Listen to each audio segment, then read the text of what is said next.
temple, one of the best known in the whole world, is the greatest of the Divya Deshams, or the temples that have been eulogized in the Pashurams or the Tamil verses of the Alvars, or the 12 great devotees of Vishnu. Not only is it the primary one among the 108 Divya Deshams, it is a temple that covers approximately 156 acres, which makes it the largest living temple in the entire world. This huge space, the campus that the temple occupies, has a staggering 21 gopurams. It has more than 60 shrines. It has 7 prakarams, Sapta Prakaram, which is the largest number in any temple in the entire world. One of the most important shrines that one needs to talk about, other than that of Ranganatha and Ranganayaki, is the sanctum for Udayavar, Srirangam, who did yeoman service to this temple. And even today, we are following the grand pattern set Ramanujacharya to this temple. Vedanta Deshika, another illustrious Sri Vaishnava preceptor, among very many, it is not possible to enumerate all their names over here, have also contributed so much to this wonderful temple complex. The crowning glory is the Raja Gopuram that we see, that huge Gopuram. The book that has been published on the Ranganatha Swami temple has everything that I have said till now, and it has much more than what I have said. It is a comprehensive history of the Srirangam temple, and the chapter on architecture and sculpture has been done in such a way that it goes prakaram by prakaram, as also the festivals and the rituals and the inscriptions, and also what all the great composers over the centuries, Muthuswami Dikshita, Tyagaraja Swami, many others have given to Lord Ranganatha by way of their outpourings of devotion.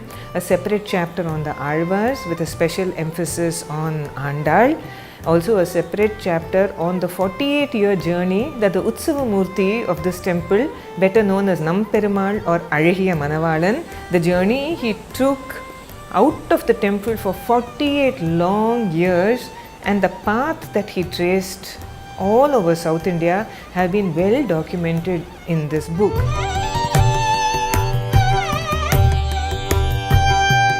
In this book, Srirangam, Heaven on Earth, you will find some of the festivals very well documented visually, because we are living in an age of visuals, and it is the visuals that carry us to the written word and then to the actual place.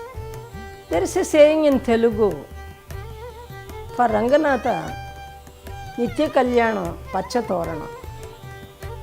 Almost daily there is a festival, because there are always festivals for Lord Ranganatha, followed closely by festivals celebrated for Ranganayaki Tayar also.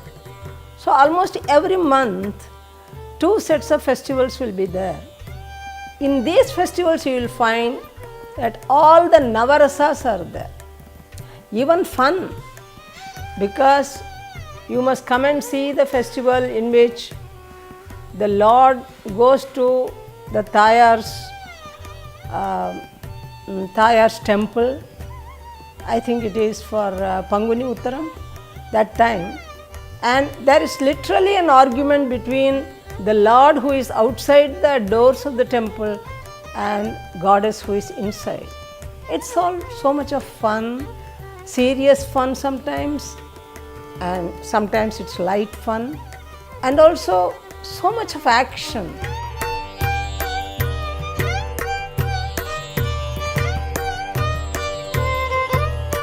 It's a beautiful piece of history that needs to be told about the temple. And people suffered innumerably. I can't even begin to explain. Many of them laying down their lives. So it's an amazing story of devotion and bhakti that these people had. They had to take Perumal along with the Ubaya Nachiyas to places where the enemy could not come. They had to go through forests, jungles, and wherever they had to move from one place to another for safekeeping of the Perumal. They went to Tirukoshtiyur, then they went to Jyotishkudi, they took him to Alagar Koil, then to Kozhikode, then to Melkote, then Tirumala, then to Jinji and back to Srirangam. This is an amazing story of grit and determination of these people and their absolute bhakti for the Lord. I feel extremely blessed to be part of this wonderful book on Srirangam, which is the foremost of the 108 Divya Desams and very close to the heart of every Sri Vaishnavite. The story that I had written, the article that I have written in this book is one of, it's really fascinating, amazing and touching one, where our acharyas and ardent devotees of Namperumal, the Utsavamurti of Ranganatha Swami temple, was taken for safekeeping for 48 years during enemy invasion in the 14th century. And when we go there and when we look at Namperumal, the Utsavamurti of Srirangam, the joy I felt once you know the story about how much people have suffered, acharyas like Pillai Lokacharya, Vedanta Desigar, Vahula Desigar and all the ardent devotees of Ranganatha Swami, how much they've suffered to safekeep the Perumal and the one that we see today. Once you know the story and see Perumal, the joy is like 100 times multiplied. I've experienced it once I knew the story.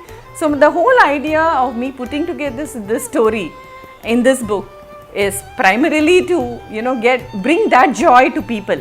You go there after reading this, it is something different you feel. You feel so grateful. You feel so joyous, of what all people have gone through for us to enjoy the Perumal today, and experience Perumal. So that was the basic idea of writing this book. Kshetras form a very important part of our spiritual and cultural heritage.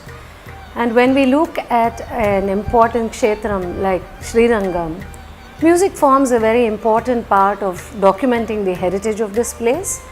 And when we hear of stories like how Tyagaraja went to visit Lord Ranganatha, who was out on a procession, and it was so crowded that he could not get to have a darshan of his Lord. And when they waited there, he sang Raju Vedala Juta Murare. And he talks about, in the Charanam, he says, Kaveri Thiramunanu and Chitra Vidilo. So there are so many references to the places around in Srirangam and the procession. And it is believed that the deity, when they arrested him, he refused to move after that. And one of the priests went into a trance and had a vision that the Lord wanted to see Tyagaraja. How beautiful these stories are, and if you believe these stories, it just makes your life so much more colorful. Rajo vedala jutamu rare kasturi ranga rajo vedala jutamu rare kasturi ranga rajo vedala jutamu rare.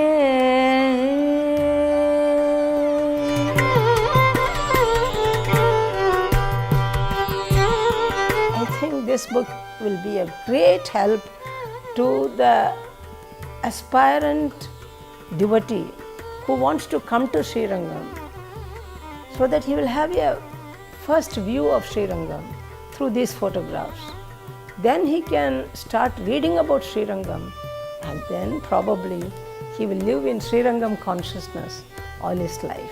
And this book, of course, is a treasure house, I would say, of Srirangam.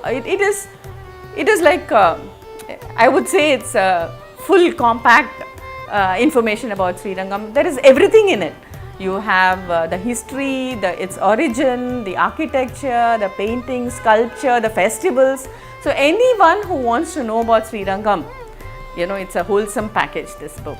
So the compositions are beautiful, and I think this book does a wonderful service in terms of presenting to us holistically all the aspects of Srirangam. So I have had the opportunity to write about the music of Srirangam, then we have about the rituals, about the architecture.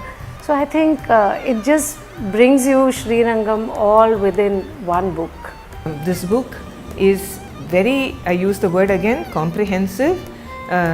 It is written in English that is not terse or complicated.